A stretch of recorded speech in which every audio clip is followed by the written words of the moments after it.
ST महामंडळाची बस नाशिक मुंबई महामार्गावरील उड्डाणपुलावरून जात असताना पाथर्डी फाटा येथील उड्डाणपुलावर बस क्रमांक MH15 JC 5512 या बसच्या टायरने अचानक पेट घेतला. संपूर्ण बस जळून खाक झाली.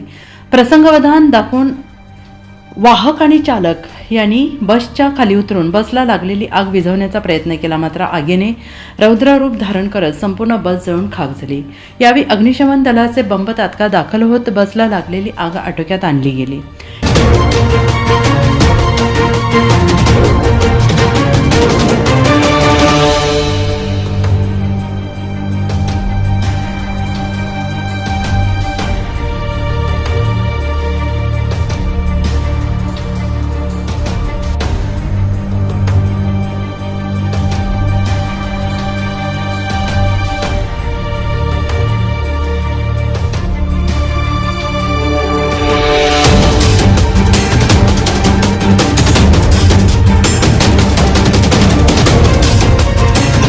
चालक आणि वाहक यांनी दाखवलेल्या प्रसंगवदनाने कुठलीही जीवितहानी झाली नाही, मात्र सदर बस जळून खाक झाली. NCN न्यूजसाठी सचिन दिवटे, नवीन नाशिक.